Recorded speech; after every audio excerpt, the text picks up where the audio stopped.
Good morning, everybody. How's everybody doing? Hanging in there with these keynotes? And I think you've heard some very, very interesting recommendations of how to be thinking about becoming a more digital company, using mobile as a strategic weapon, getting ahead of the curve to master digital technologies, really to make your company more agile and competitive. And I'm going to give you some complementary thoughts on additional things to think about and an approach to think about IT planning in support of many of the things that you've heard already today. I'm not really going to spend much time at all talking about Box. We do have a booth if you're interested in learning more. But the one-liner on us, if you're not familiar with us, is that we're a cloud-based collaboration service to enable companies to work with modern utilities in many of the ways that you've heard talked about thus far on the main stage. So let's just say that we've moved from an era where economies of scale were really the primary driving force of competitive advantage, where the production of goods and services and the focus on efficiency and cost reduction and the speed of time to production was really the key focus. And that's been true of the last couple of decades, right? So it was really about those economies of scale, and technologies like some of those that have been referenced, like SAP and so forth, were really geared toward helping us find those kinds of business efficiencies. And I think it's pretty safe to say that while certainly the production of goods and services at cost efficiency is still an objective for many companies and industries out there, it is no longer the competitive advantage. We are so much dealing now, even in the world of tangible goods, with information, that we now live in an information economy, where information has become the currency of business, and it's about the speed and scale with which you can deliver information to those that need it that becomes your competitive advantage. And that's driven by a bunch of factors. It implements itself by virtue of the way we work with information as individual people. You heard us talk a lot so far about the idea that users need to be able to have that mobile moment, to really engage with information at the moment of need. And that creates a whole different set of expectations on the tools that we have to provide our workers in the office, or on the go, or at home, or wherever they happen to be. We have a very different kind of set of expectations that drive user behavior. It's no longer acceptable to deliver a bad user experience, a clunky, unintuitive way of working with business information. That just doesn't fly in a world where we can be more productive at home and on our mobile devices. And we also work in different ways. We work with companies around the world, across company boundaries, as a natural part of our day-to-day business. We also have new products. In many ways, information is the driver of products. You heard about things like swallowing pills that naturally remind you because they know when you've taken them. I mean, this is information embedded in and abstracted from products in a very, very different way that also helps the flow of information freely. And of course, that means there has to be a new IT. We have to think about different ways to bridge to the future, to enable users to get what they need in that instant moment of need on whatever device they happen to be on, wherever they may happen to be in the world. And we've seen this massive shift over the last couple of decades in technology that have just created a very different look on the acceleration and speed of business. The velocity with which you can get information into the hands of those that need it, because everyone carries a full high compute device in their pocket, is a very different value proposition than the days when everything was locked in a four-wall data center on premises within a security perimeter where everything was literally happening on a mainframe. We have distributed computing about as broadly as you can go. And the kind of unforeseen and maybe hidden benefit of that is that every single worker that carries a mobile device is now potentially a knowledge worker and decision maker for your organization, if you so choose them to be. And that wasn't even possible before the era of the smartphone, which is only 7 years old. So we're talking about a very different way of looking at information flow in IT. And the companies that are making this shift to look at how to embed and derive information from their products and use that information intelligently to provide a better experience for whomever the end user is, whether it's the customer, the employee, or whatever, are the ones that are going to win.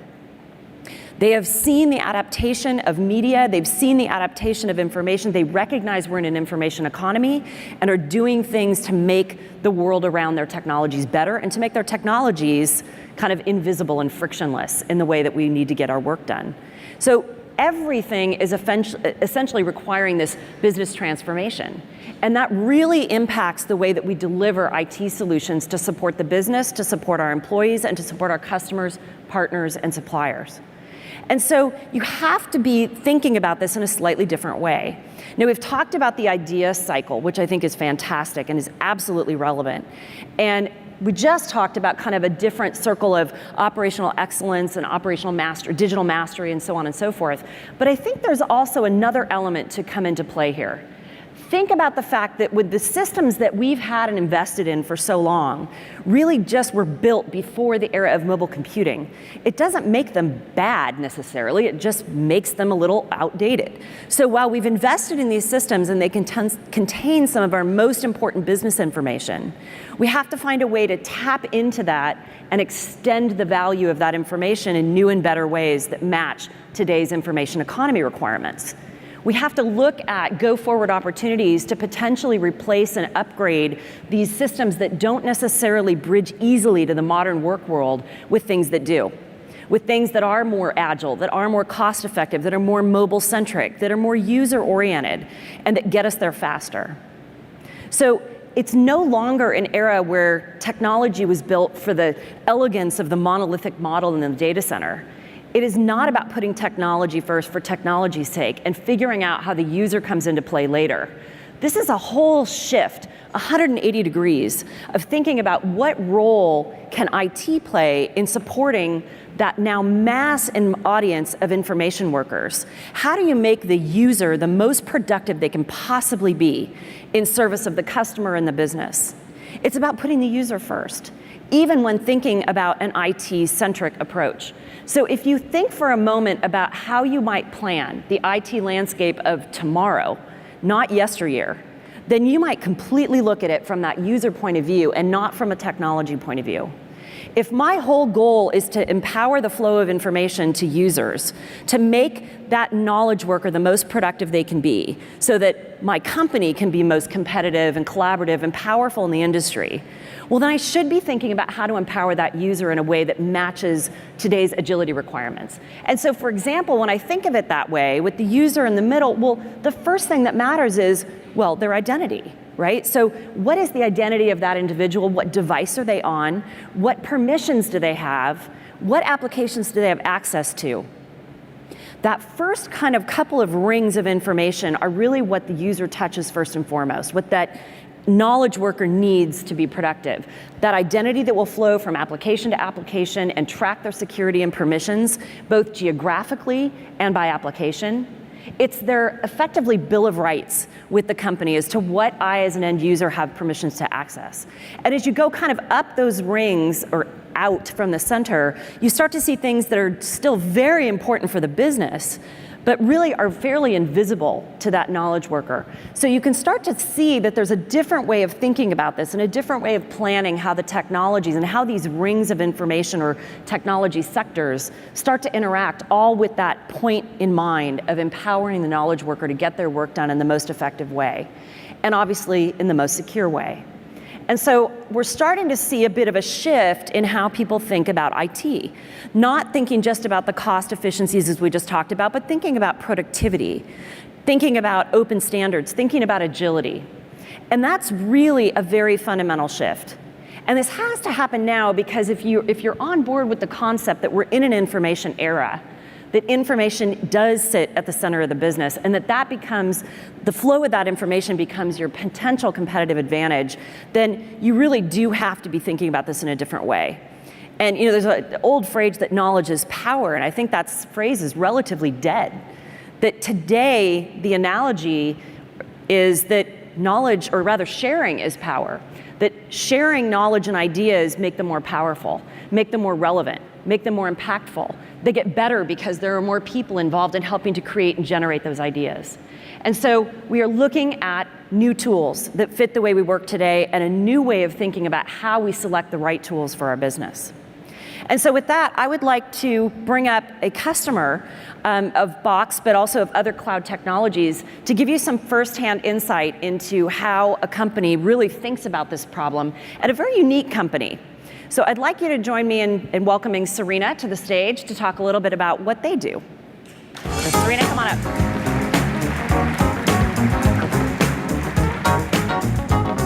Hey, welcome. Have a seat. So we're gonna have a little fireside chat here, and I'm gonna have Serena tell us a little bit about their business. So Serena is with the Florida Virtual School, which if you haven't heard of, why don't you introduce yourself and tell us a little bit about what the school's all about. So the Florida Virtual School is a fairly unique organization. It's the oldest and largest K-12 online school. It's about 17 years old, and its motto is anytime, any place, any path, any pace. So there are no cohorts, there's no requirement when you sign up. You can sign up any day of the week and take any course, and teachers will work with the students one-on-one to make sure that they understand it's competency-based, not time-constrained. And we're paid on performance, not on enrollment. So the students have to successfully complete the course for us to be compensated. It's a very, it was a unique model, and it's being copied widely now. I bet. And in the last school year, we had over 460,000 semester completions across about 250,000 students, and that represents 49 states and 65 countries.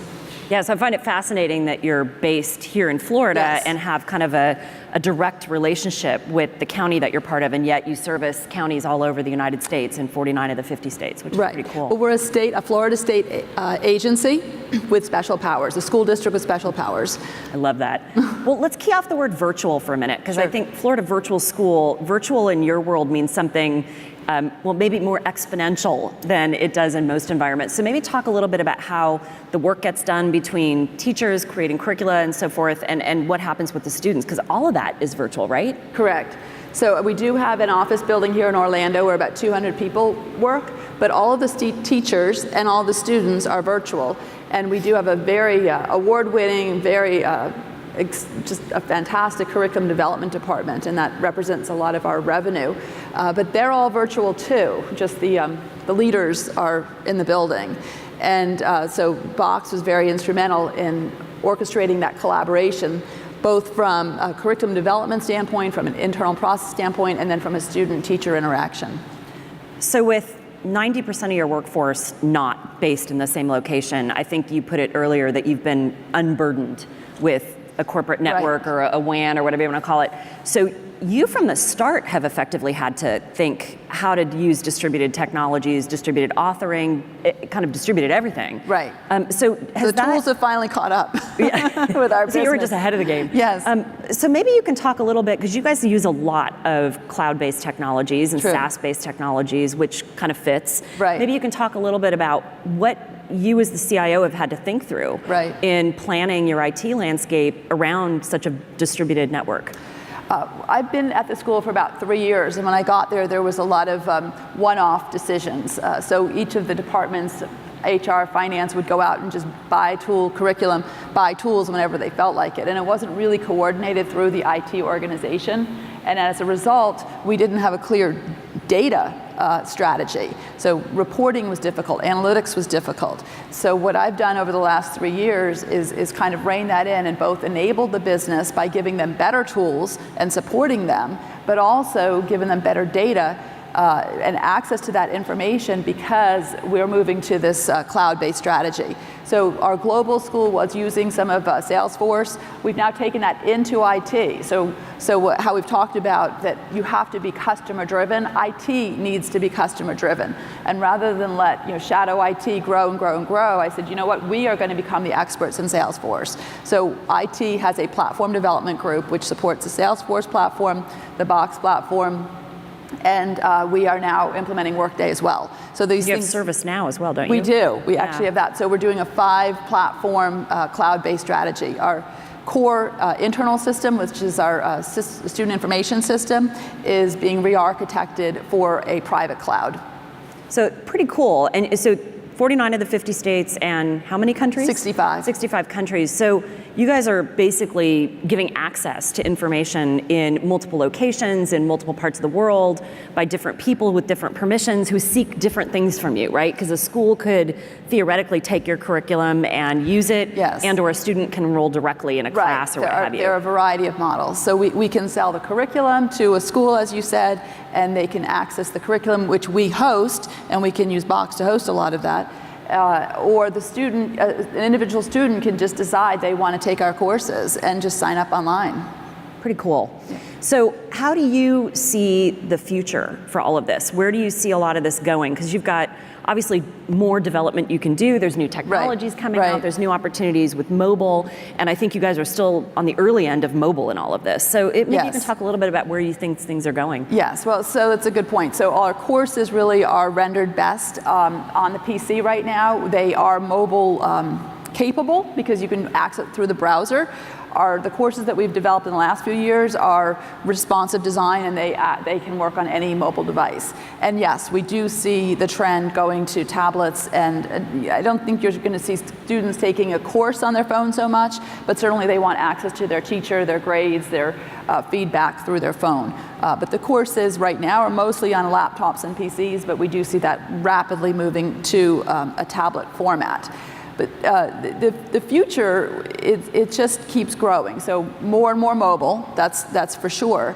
But from an internal standpoint, and some of the earlier speakers hit on this, it's about the data. It's about personalized learning by leveraging data. So the more we know about our students and their performance, and we can formative test them, then we can provide content exactly what they need, when they need it, and how they need it. And all of that requires a lot of data analysis and all these technology platforms working together. And here's a question I didn't ask you before, so I don't actually know the answer to this. Is there any one-to-one direct live interaction between teachers and students, or is it almost all virtual? No, there's a lot. And people have that misconception that, if my kid takes a course online, they're just staring at a computer, isn't that boring? And it's not that way at all. What happens is they take the lesson online, but they're required to do what's called DBAs, or discussion-based assessment. Because the big question is, well, how do you know it's the student taking it? How do they know that they've actually learned the material? Well, they have to prove it to the teacher. And this actually develops 21st century skills for the students. They have to manage their time. They have to actually speak to adults and be very clear about what they know and what they've learned. And then there are also live lessons. So we also use collaborative technologies to have a sort of a classroom where the teachers, they teach at least 3 live lessons a month. They're required to. And then whatever student is on that lesson, they just log in during that time period, and the teacher does a live lesson, takes questions. There's virtual hand raising and clapping and all kinds of things online. But they do a lot of Skype and link video conferencing, and they also do a lot of texting and a lot of phones. Yeah, it makes perfect sense. The students don't email much. No, this generation doesn't. Yeah. The new generation does not email. Well, and so you also mentioned that students are accessing the lesson material, so not the DBA part you just described, but the lesson material through online technologies, and they can comment and submit questions and things like that as well online, right? Right, but the assessments are online too, so there's written assessments, but then there's the discussion. Then they have to talk to the teacher. So there's a lot of one-on-one. So how, the company's been around long enough that a lot of the technologies you're using today haven't been around long enough to have been part of your original IT plan. And so what you're describing is kind of the base mission of the Florida Virtual School is something that is highly, highly distributed and collaborative. So you're talking about, kind of face-to-face interactions online and digital exchange of information and collaborative creation of the course curricula and all sorts of interesting things. So how did you get where you are now? How hard a transition was that? And what did you think about in moving from some of maybe the more legacy technologies that were or weren't able to satisfy some of those requirements? I think we're very lucky because we're kind of always have had a startup mentality and always innovative and trying new things. And so we're always, our motto is the student is at the center of every decision. So we're always looking for ways of helping and enabling the learning and the students. So we've always been virtual, and it's just as the tools get better, we leverage them. We always are looking for new things, and so implementing more and more cloud-based and more mobile-friendly platforms. It hasn't been hard at all. The rest of the business has just been grateful that I provided that. So maybe, I don't know if it's unusual, but it's been a very willing, very participatory, I think collaborative. It's a little unusual. Maybe. I work very, very well with my peers, and they've been very appreciative. I've changed the whole game there. And what can you talk at all about some of as you've been able to morph to more modern technologies that maybe enable that model a little bit better? Can you talk about some of the business benefits that's yielded? Have there been substantial increase, like the 65 countries? Could you service them in the former model? Have you been able to expand your business because of this? Or is it really much more productivity and efficiency based? It's really more about helping kids learn. So everything is about how do we enable the students. So Salesforce, is about tracking. The legislature changed our funding model last year, and so we had to change our business model on a dime. And Salesforce has been very helpful with that. So the technology does enable agility. Somebody mentioned the word agility, and I think that's a good term. So it has enabled us to make changes more rapidly, but once again, we always try to focus on what is best for the students and the mobile ready and the personalized. So we're moving towards very specific personalized learning so that every student can learn what they need to learn, when they need to learn it, and how they need to learn it. And that requires technology. It does. Yeah, absolutely. We're also, we just got funded for a grant to move into more of a blended learning space where we'll have a learning center. I wouldn't even call it a school because then you have to have all kinds of rules and regulations. But the learning center is where students can come and have collaborative in-person experiences. So we were just funded for a grant to do that in addition to the virtual. Very cool. Yeah. Well, maybe the last topic we can touch on, when you and I were prepping, we were talking about this whole user-centric IT thing that I proposed. Both passionate about. And actually, I think it's very related to some of the concepts that have been presented earlier. So you are very, very passionate about this. So maybe you can share some of your perspectives about what it means to put kind of this, in your case, the student first or the faculty first, but thinking about it differently from an IT point of view. Well, what we talked about, in my perspective, about IT needing to be customer-centric as opposed to IT-centric. I feel like running the digital business versus the management of the IT function, I think it's so important for IT organizations to transform themselves and focus on the digital business. Of course, you have to run the operations. Of course, every service point, every touch point matters and has to be at the highest quality, and feedback on all of those, keeping the systems running. When I got there, the main system that everybody logged into bounced up and down, and I couldn't believe how many technology notifications of systems down. I'm like, you can't live like that. And so I fixed those things. We put in, when we think about user first and customer first and student first, we put in a system, it's like a light, and it basically just redirects so the students can keep working, and then when the system comes back up, it can store and forward. So just thinking about how are your customers experiencing your systems. So just one thing after another, I fix all the operational things, and that's critical, is to have that smooth running. But then you're a back office processor, and I wanted to do more and be a business transformation partner. And that's where this all came in. It's like, how can we do more for the students? How can we leverage this data and make database decisions and really get into that business technology aspect? So I think that's the critical component, is knowing. I love the talk about going on the run, going on the walk with the DirecTV. There's nothing more important than knowing your business so that you can figure out how to enable it. I sat with teachers. My daughter takes courses with Florida Virtual. I've learned a lot through that experience. Yeah, I bet. So you have to be out there. I've gone to schools during the enrollment periods. We have virtual learning labs, which are on school property, especially in Miami-Dade, where there's a lot of overflow. So we have learning labs in the schools. And so each year, during the peak enrollment of the August-September timeframe, I go down to very heavily populated areas for a week or so, and I go around to half a dozen or more schools, and I sit with the kids, I help them enroll, and talk to the teachers, talk to the principals, the collaborators, and I have learned so much about our business and how we serve the students by being out there front and center and then taking that information back. So a couple years ago, I was helping with summer school enrollment out at Brevard, the coast. And the guidance counselor had all these students they had to approve in the system. And she's like, oh, I wish I had a mass approval system, a mass approval process. So I went back to my team that day, and within 2 weeks, we just implemented that. And nice. She couldn't have been happier. So it's just finding those touch But the tools have to be easy enough to allow your team to do that in such a quick turn fashion. Right. And I think that maybe speaks to the other point that you spoke very passionately about before, which is The user experience also has to be clean, excellent, clean, simple, easy to understand. And so, you know, it sounds like that plays a very key role for you in your thinking as well. Right. All of your customers are using devices. They're using Apples, they're using Droids, and they're simple. They're going to use the apps and the devices and the tools and the systems that are simple. They don't have time for, you know, green screen and, you know, complexity. I mean, none of us do.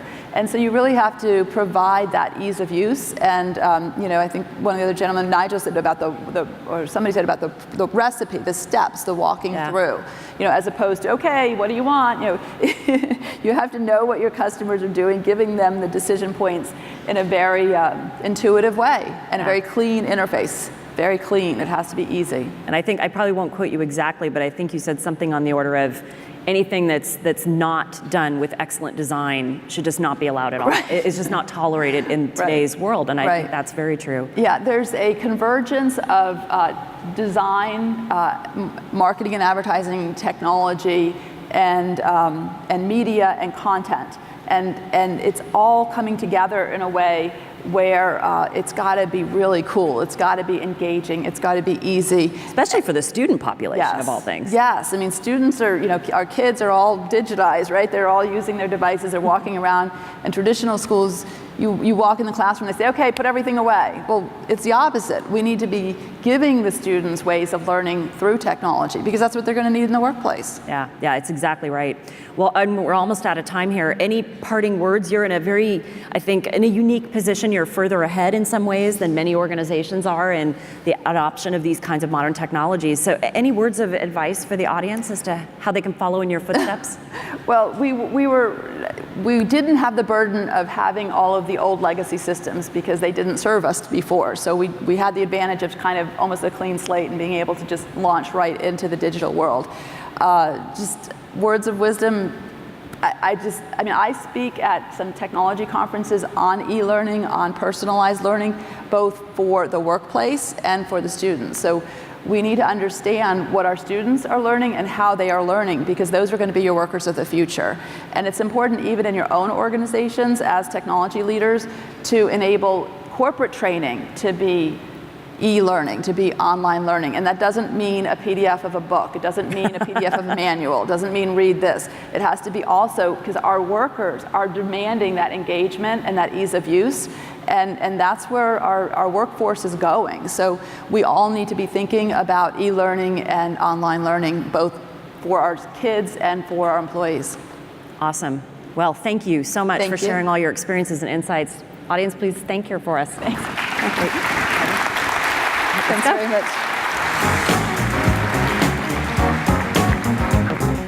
Thank you. Okay, no problem. Thanks, Serena. All right, thank you so much, both to Whitney and Serena, for joining us. So we're going to go into a break, but I've got a couple quick housekeeping notes for you before we do that. First is to remind you, Ted mentioned this, and you're going to hear more mobile moments from Bill Keane from Intercontinental Hotels after the break, and we want you to share those. So please do use the hashtag of MyMobileMoment. Share the mobile moments that either you're delivering to your customers or your clients or your students, or those that you've experienced yourself. Also, a reminder about the book. The book is available for the first time today, the Mobile Mind Shift, in the Solution Showcase. The vendor's name is Appery.io, so please visit their booth and they'll have free copies of the book for you. Please do go by and pick up a copy. The break is next. You guys know exactly where it is. Very easy. Go out the back doors straight into the Solution Showcase. I want to thank Rimini Street and MicroPact for sponsoring all of our breaks today. And then we're going to join back here at 11 o'clock for 2 more keynotes from some of our external keynoters from both IHG as well as GE Capital. So we'll see you back here at 11 o'clock. Thanks.